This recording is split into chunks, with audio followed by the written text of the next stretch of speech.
ప్రియమైనటువంటి దేవుని బిడ్డలారా, ప్రియ సహోదరి సహోదరులారా, మీ ಎಲ್ಲరికను మరొక పర్యాయము శుభములు వందనములు తెలియజేస్తూ ఈ వీడియోతో మీ మధ్యకు వస్తూ ఉన్నాను. దయచేసి సబ్స్క్రైబ్ చేయండి, లైక్ చేయండి, షేర్ చేయండి. మీరు మరొక వీడియో చేయడానికి ప్రోత్సాహకరంగా ఉంటుందని గమనించాలని మనవి చేస్తూ ఉన్నాను. త్రిత్వము తర్వాతి 15వ ఆదివారపు శుభములు వందనములు మీ ಎಲ್ಲరికను తెలియజేస్తూ ఉన్నాను.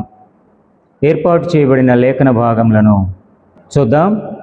గలతీ పత్రిక 5వ అధ్యాయము 26వ వచనము నుండి 6వ అధ్యాయము 10వ వచనం వరకును, స్వార్థ పాఠ్య భాగముగా మత్తయి సువార్త 6వ అధ్యాయము 24వ వచనము నుండి 34వ వచనం వరకున్న లేఖన భాగములను చదువుగా విని ఉన్నాం. చిన్న ప్రార్థన చేసుకుందాం. కృపాసత్య సంపూర్ణుడు అయిన మా ప్రియ పరలోకపు దేవా, ఈ లేఖన భాగములను మేము ధ్యానం చేసుకునబోతూ ఉండగా నన్ను మీ సిలువ చాటును మరుగుపరుచుకుని బిడలకు కావలసిన ఆత్మీయ ఆహారం అందించటలో ఒక సాధనముగా వాడుకొని మీరు మహిమ పొంది బిడలను ఆశీర్వదింప చేయమని యేసు నామమున అడుగుచున్నాను పరమ తండ్రి, ఆమేన్.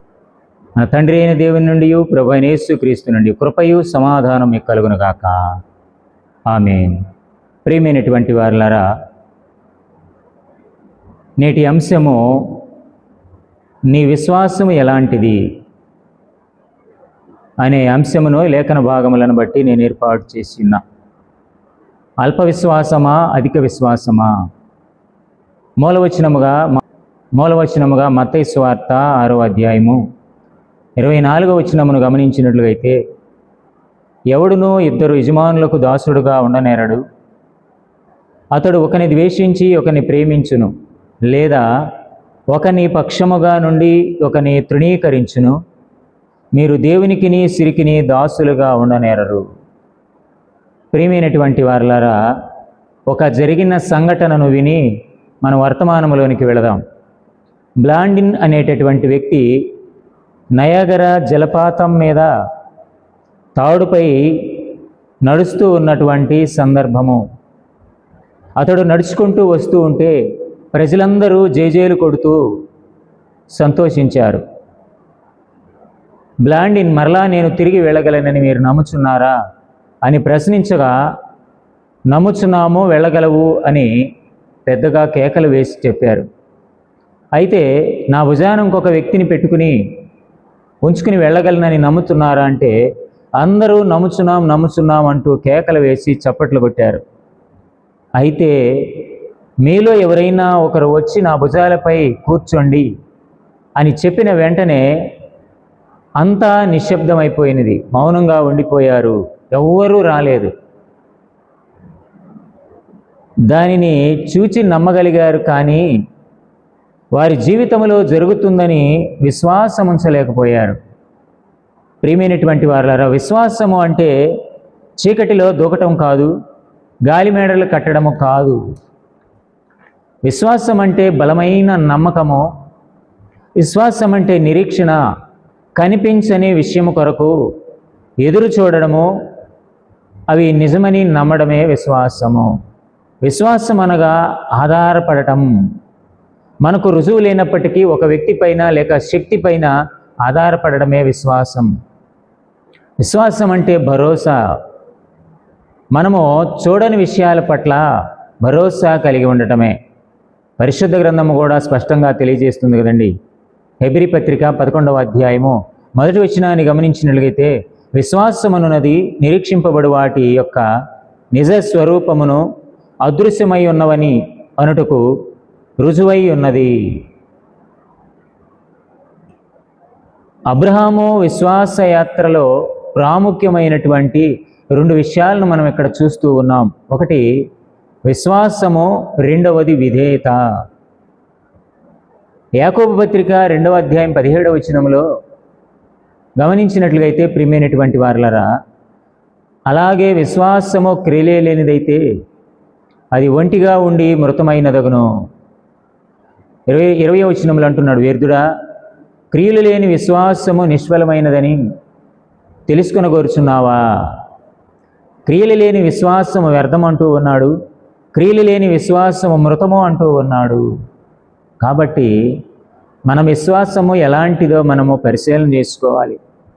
మత్తయి సువార్త 8వ అధ్యాయం 26వ వచనంలో అంటూ ఉన్నాడు, అందుకు ఆయన అల్ప విశ్వాసులారా ఎందుకు భయపడుచున్నారని వారితో చెప్పి లేచి గాలిని సముద్రమును గద్దింపగా మిక్కిలి నిమ్మళమాయెను. సముద్రంపై తుఫాను వచ్చినప్పుడు భయపడుతూ ఉన్నటువంటి శిష్యులను ప్రభువు హెచ్చరిస్తూ ఉన్నాడు, ఎందుకు అల్ప విశ్వాసులుగా ఉంటారు, నేనున్నాను కదా అంటూ. అక్కడే పేతురు అల్ప విశ్వాస కారణముగానే నీటిపై నడవలేకపోయాడు. ప్రభువా ప్రభువా మునిగిపోతూ ఉన్నానని భయముతో కేకలు వేశాడు. ప్రభు వైపు చూసినంతసేపు నడవగలిగాడు. గాలి వైపు, ప్రక్క దిక్కున సమస్య వైపు చూసినప్పుడు మునిగిపోతూ ఉన్నాడు. కాబట్టి అల్ప విశ్వాసులను హెచ్చరిక చేస్తూ ఉన్నాడు, అల్ప విశ్వాసంలో ఉండవద్దు. ఉంటే ఎచ్చగానైనా ఉండు, లేక చల్లగానైనా ఉండు, నులివెచ్చని స్థితి మనకు పనికిరాదని పరిశుద్ధ గ్రంథం హెచ్చరిక చేస్తూ ఉంది కదా. అలానే లూకా సువార్త 7వ అధ్యాయము 1 నుండి 10 వచ్చిన భాగములు గమనించినట్లయితే, ఒక శతాధిపతి తన దాసుడు రోగి అయి ఉండగా ప్రభు వద్దకు తీసుకుని వచ్చి గొప్ప విశ్వాసము చూపాడు, అందుకు ప్రభువు ప్రశంసించాడు. మత్తయి సువార్త 15వ అధ్యాయం 28వ వచనంలో గమనిస్తే, అందుకు యేసు, అమ్మా నీ విశ్వాసము గొప్పది, నీవు కోరినట్లే నీకు అవునుగా కానీ ఆమెతో చెప్పాను. ఆ గడియలోనే ఆమె కుమార్తె స్వస్థ పొందెను. శతాధిపతి విశ్వాసము, ఇక్కడ బిడను కోల్పోయినటువంటి తల్లి విశ్వాసము గొప్ప విశ్వాసముగా, అధిక విశ్వాసముగా ప్రభువే ప్రశంసిస్తూ ఉన్నాడు. నేటి లేఖన భాగములలో నుండి మనం ఏర్పాటు చేసుకున్న అంశము, నీ విశ్వాసము ఎలాంటిది? లేఖన భాగంలోనికి వెళ్ళి చూద్దాం. లేఖన భాగములలో స్వార్థపాటి భాగముగా మనము గమనించినట్లయితే, మత్తయి సువార్త 6వ అధ్యాయము 24వ వచనము నుండి 34వ వచనం వరకు చదవగా విని ఉన్నాం. ధ్యాన వచనముగా మత్తయి సువార్త 6వ అధ్యాయము 30వ వచనంలో, నేడుండి రేపు పొయ్యిలో వేయబడు అడవి గడ్డిని దేవుడిలాగు అలంకరించిన ఎడల అల్ప విశ్వాసులారా మీకు మరి నిశ్చయముగా వస్త్రములు ధరింపచేయును కదా. స్వార్థపాఠ్య భాగములో ఉపాంశము అల్ప విశ్వాసము వద్దు. ప్రియమైనటువంటి వారలారా, యేసు ప్రభు కొండ మీద ప్రసంగములోని భాగం ఇది. చుట్టూ ఉన్నటువంటి ప్రజలతో భూమిని, గడ్డి పువ్వులను, ఆకాశ పక్షులను చూడండి, పరలోకమందున్న దేవుని జ్ఞాపకం చేసుకోనండి, మీ జీవితాలు శ్రేష్టమైనవి, ఆలోచించండి. మీకు అన్యులకు తేడా ఉండాలి కదా అని ప్రబోధిస్తూ ఉన్నటువంటి సందర్భము. ప్రియమైనటువంటి వారలారా, 24వ వచనం అంటున్నాడు, ఎవడును 2 యజమానులకు దాసుడుగా ఉండనేరడు. అతడు ఒకని ద్వేషించి ఒకని పక్షముగా నుండి ఒకని తృణీకరించును. మీరు దేవునికి సిరికిని దాసులుగా ఉండనేరరు. ఈ వచనములో 2 యజమానులు కనపడుతూ ఉన్నారు. ఒకరు దేవుడు, మరొకటి ధనము. అక్కడ ఈ రెండింటిని గురించి తెలియజేస్తూ దాసుడు అంటూ ఉన్నాడు. దాసుడు అనగా ఆనాటి కాలంలో బానిసను ఒక వస్తువు కన్నా హీనముగా చూసేవారు. ఆ వ్యక్తిపై యజమానునికి పూర్తి అధికారము, తిట్టవచ్చు, కొట్టవచ్చు, చివరికి చంపినా అడిగేటటువంటి వారు ఉండరు. అలాంటి అధికారము దాసునిపై యజమానునికి ఉంటుంది. అలాంటి పరిస్థితులలోనే మీరు ధనానికి, దేవునికి దాసులుగా ఉండనేరు. ఉండటము మంచిది కాదు, అది సరికాదు అని హెచ్చరిక చేస్తూ ఉన్నాడు. ధనం అంటున్నాడు కదా. ధనం అనగా భూమి, ఇల్లు, జంతువులు, కుటుంబము, విద్యా, ఉద్యోగము, అధికారము, పేరు, ప్రతిష్టలు, ఇవన్నీ ఇమిడి ఉన్నవండి ధనములో. ధనమనే స్థానంలోనికి అహంకారం వచ్చి చేరింది నేడు.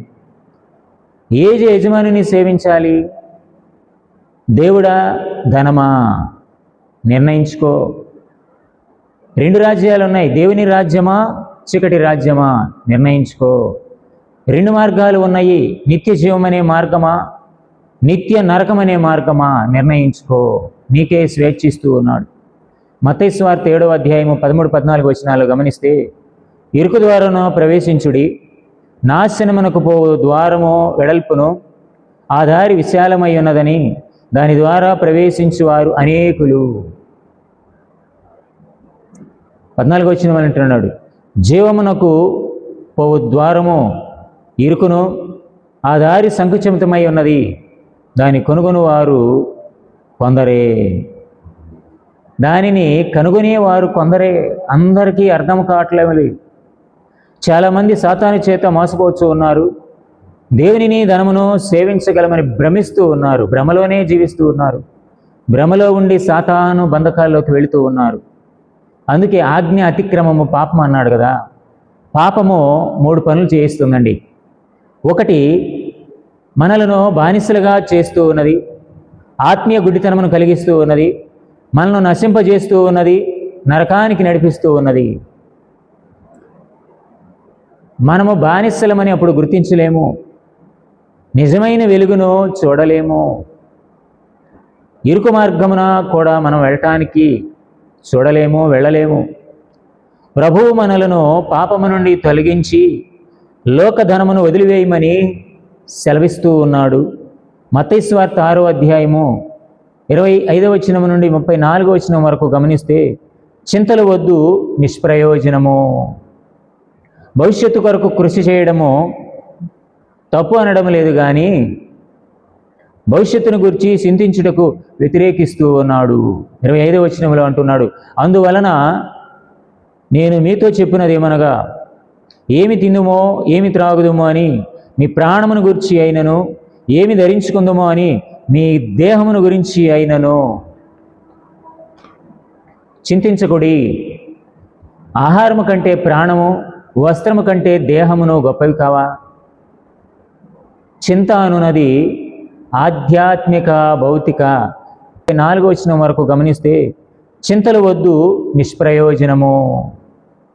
భవిష్యత్తు కొరకు కృషి చేయడము తప్పు అనడం లేదు, కానీ భవిష్యత్తును గురించి చింతించుటకు వ్యతిరేకిస్తూ ఉన్నాడు. 25వ వచనంలో అంటున్నాడు, అందువలన నేను మీతో చెప్పినది ఏమనగా, ఏమి తిందుమో ఏమి త్రాగుదుమో అని మీ ప్రాణమును గురించి అయినను, ఏమి ధరించుకుందుమో అని మీ దేహమును గురించి అయినను చింతించకుడి. ఆహారము కంటే ప్రాణము, వస్త్రము కంటే దేహమును గొప్పవి కావా?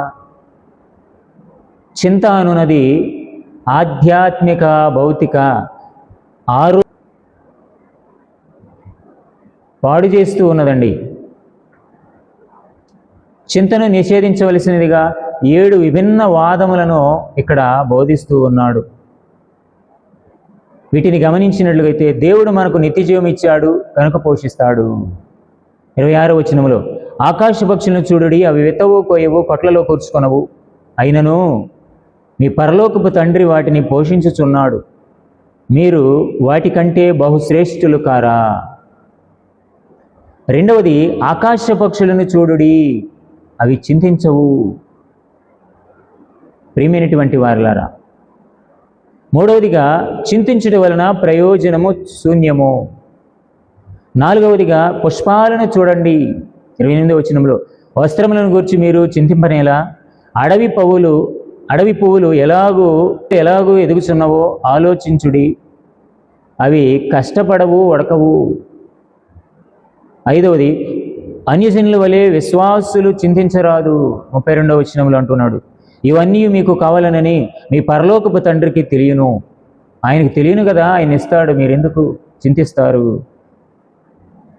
6వ విషయం, చింతన జయించుటకు మొదట ఆయన రాజ్యమును, నీతిని వెతకాలి.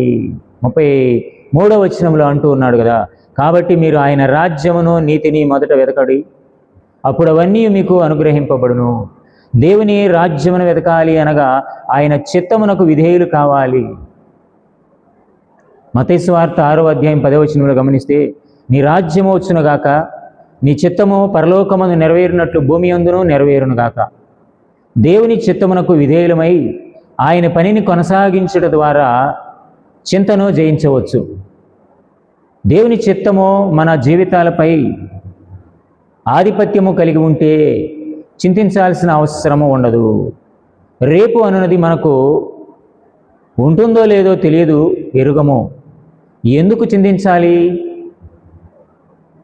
ప్రియమైనటువంటి వారలారా, అనుదినము ఎదురయ్యే సవాళ్లను విశ్వాసముతో ఎదుర్కొనుటకు ప్రభువు మీకు తోడై ఉంటాడు కదా, ఎందుకు ఇంకా దుఃఖిస్తారు? అల్ప విశ్వాసము వద్దు, దేవుని చిత్తమేదో తెలుసుకో. పత్రికా పట్టి భాగమును గమనించినట్లయితే గలతీ పత్రిక 5వ అధ్యాయము 26వ వచనము నుండి 6వ అధ్యాయం 10వ వచనం వరకు ఉన్న లేఖన భాగం చదువుకున్నాం. ఇక్కడ ధ్యాన వచనముగా మూల వచనముగా గలతీ పత్రిక 6వ అధ్యాయము 10వ వచనాన్ని చదువుకున్నాం. కాబట్టి మనకు ఇక్కడ ధ్యాన వచనముగా మూల వచనముగా గలతీ పత్రిక 6వ అధ్యాయము 10వ వచనాన్ని చదువుకున్నాం. కాబట్టి మనకు సమయము దొరికిన కొలది అందరి ఎడలను, విశేషముగా విశ్వాస గృహమునకు చేరిన ఎడల మేలు చేయదము. ఇక్కడ ఉపాంశము అధికమైన విశ్వాసము ముద్దు. అల్ప విశ్వాసము వద్దు, అధిక విశ్వాసము ముద్దు. యేసు ప్రభువు ఆత్మ సంబంధి, ఎలాగూ సమాజములో సత్ప్రవర్తన కలిగి జీవిస్తాడో అనే విషయాన్ని పౌలు భక్తుడి ద్వారా తెలియజేస్తూ ఉన్నాడు. ఆత్మకార్యములు చేయువాడుగా జీవించాలని పౌలు చెప్పుచూ ఉన్నటువంటి సందర్భము. మనము క్రీస్తునందు విశ్వాసం ఉంచాలని ఉంచిన వెంటనే దేవుని దృష్టిలో నీతిమంతులుగా ఎంచబడతాం అని మనకు తెలుసు. ఈ విషయం మన అనుదిన ప్రవర్తన ఎల్లప్పుడూ నీతియుక్తముగా ఉండాలి. ఉదాహరణకు, చెట్టుకున్నటువంటి కాయ తనకున్నటువంటి ఆకులతో పాటు పచ్చగా కనపడుతుంది, గట్టిగా ఉంటుంది. కానీ అది వాతావరణానికి, గాలి, సూర్యరశ్మికి పండుగ పక్వానికి వస్తుంది.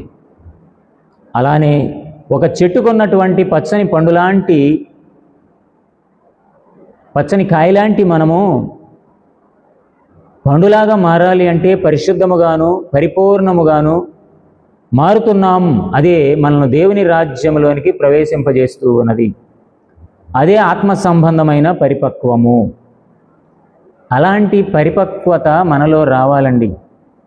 గలతీ పత్రిక 6వ అధ్యాయము 1వ వచనంలో, సహోదరులారా, ఒకడు ఏపి తప్పితములోనైనను చిక్కుకునే ఎడల ఆత్మ సంబంధులైన మీలో ప్రతివాడు తానునో శోధింపబడునేమో అని తన విషయమై చూచుకొనుచు సాత్వికమైన మనసుతో అట్టి వానిని మంచి దారికి తీసుకొని రావలెను. ప్రియమైనటువంటి వారలారా, దృఢమైన విశ్వాసము, అధికమైన విశ్వాసము ఏమనగా తప్పు చేసినటువంటి వానిని సరైన మార్గంలోనికి తీసుకుని రావాలి. క్రైస్తవ సమాజంలో సమస్యలు తలెత్తుటను పౌలు బాగా తెలుసుకున్నాడు, ఎరిగినవాడై ఉన్నాడు.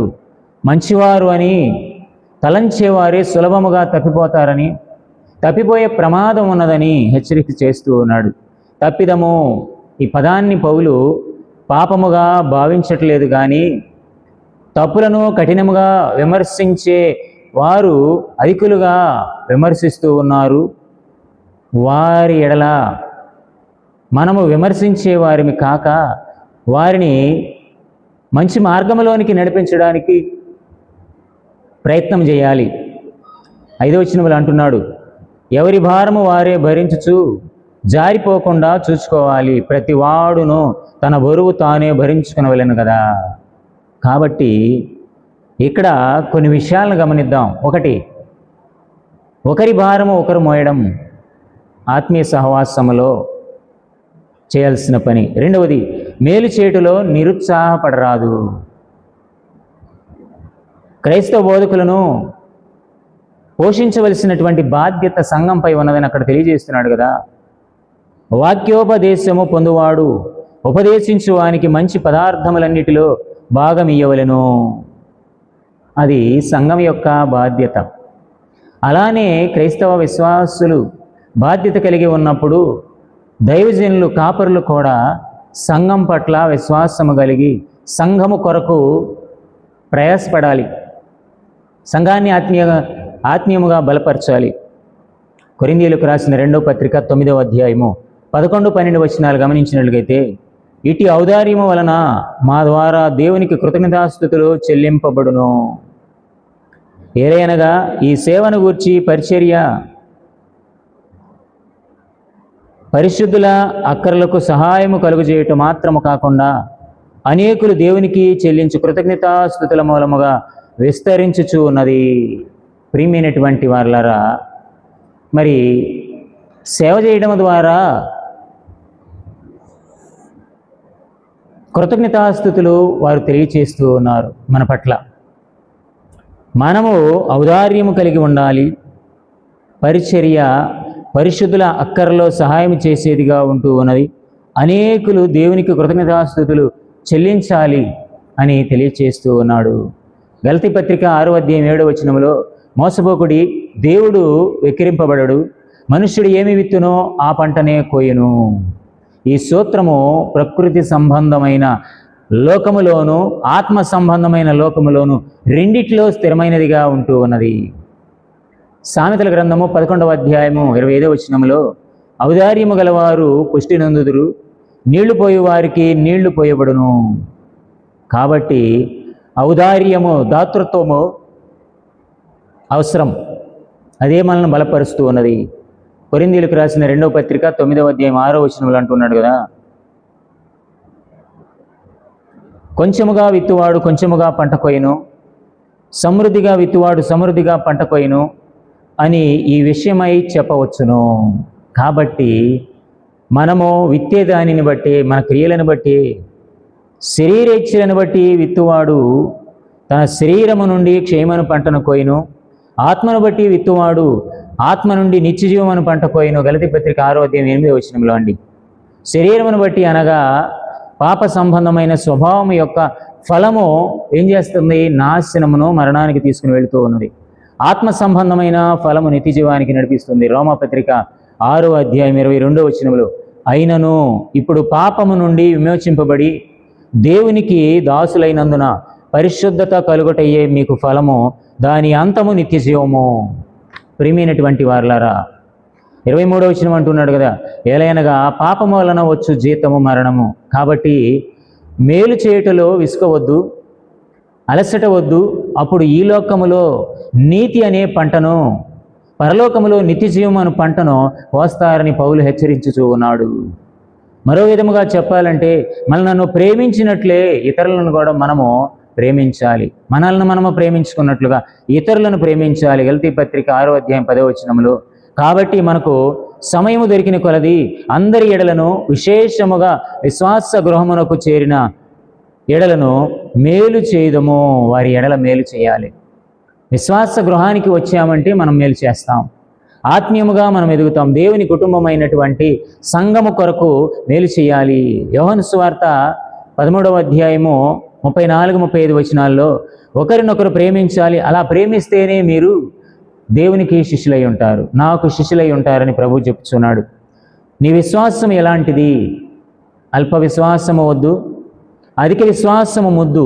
అలాంటి కృపా సహాయము సిలువలో వేలాడుతున్నటువంటి ప్రభు అయిన యేసుక్రీస్తు నీకు అనుగ్రహించి నిన్ను నిత్య జీవానికి వారసుడుగా నడిపించునుగాక. ఆమేన్. సమస్త జ్ఞానముకు మించిన దేవుని సమాధానము ప్రభు అయిన యేసుక్రీస్తు వలన మీ హృదయములకు తలంపులకు కావలి ఉండునుగాక. ఆమేన్. ప్రియ దేవుని బిడలారా, ఈ వీడియో వీక్షిస్తున్న మీ ಎಲ್ಲరికీ మరొక్కసారి శుభములు, వందనములు తెలియజేయచ్చు ఉన్నాను. వీక్షించండి, సబ్స్క్రైబ్ చేయండి, షేర్ చేయండి, లైక్ చేయండి. అనేక మందిని ఆత్మీయముగా బలపరుస్తూ ఉన్నదని విశ్వసిస్తున్నాను, నమ్ముచూ ఉన్నాను. మరొక వీడియోతో కలుసుకుందాం. అంతవరకు సెలవు. ఆమేన్.